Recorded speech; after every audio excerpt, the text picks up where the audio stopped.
بسم اللہ الرحمن الرحیم۔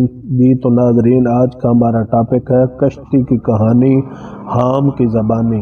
حضرت عبداللہ بن عباس فرماتے ہیں کہ ایک مرتبہ حضرت عیسیٰ علیہ السلام کے حواریوں نے آپ سے عرض کی، اگر آپ کسی ایسے شخص کو زندہ فرما دیں جس نے کشتی نوح کا مشاہدہ کیا ہو تو ہم اس سے اس کی تفصیل سنیں۔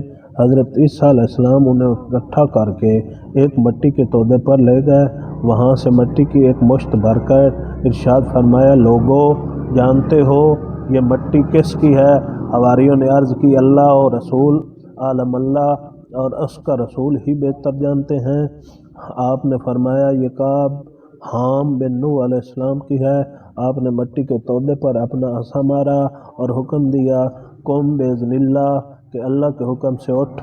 فوراً ایک سفید بالوں والا شخص اپنے بالوں سے مٹی جھاڑتے ہوئے اٹھ کھڑا ہوا۔ حضرت عیسیٰ علیہ السلام نے اس بوڑھے شخص سے پوچھا کہ کیا تو اس بڑھاپے کی حالت میں مرا تھا؟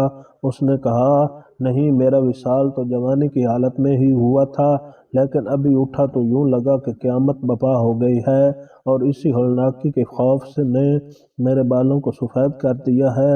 حضرت عیسیٰ علیہ السلام نے فرمایا، ہمیں سفینہ نوح کے بارے تفصیلات بتاؤ۔ اس نے کہا کہ حضرت نوح علیہ السلام کی کشتی 1200 گز لمبی اور 600 گز چوڑی تھی۔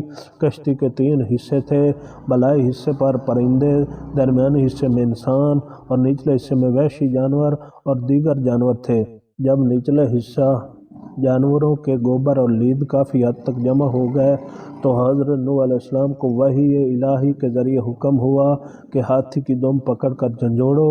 آپ نے دم پکڑ کر جھنجھوڑی تو وہاں سے خنزیر، نر اور مادہ گر پڑے۔ خنزیر گرتے ہی غلاظت کی طرف لپکے۔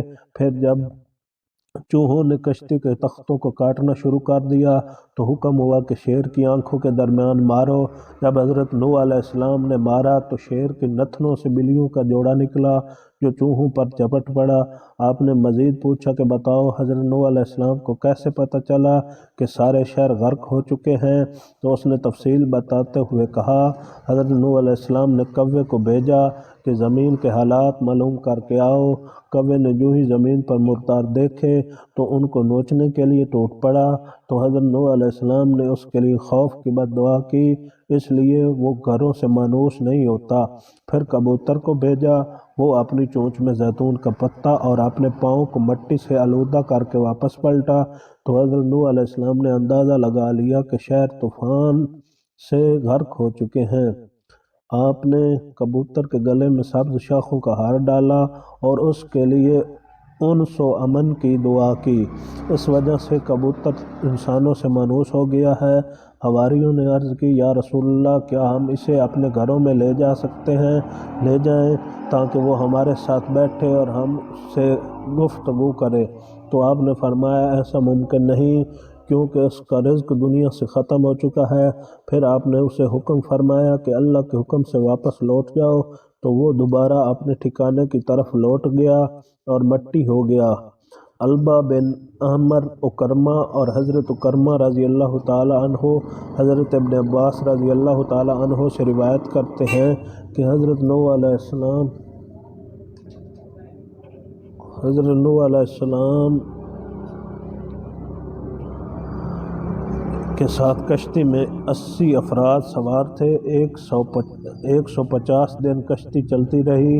کشتی کا رخ مکہ مکرمہ کی جانب تھا۔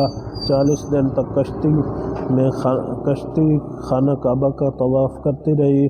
پھر اسے جودی پہاڑ کی طرف پھیر دیا گیا، وہاں جا کر کشتی ٹھہر گئی۔ حضرت نوح علیہ السلام نے کوے کو بھیجا کہ جاؤ زمین کی خبر لاؤ۔ لاشوں کے انبار کو دیکھ کر کوہ جھپٹ پڑا۔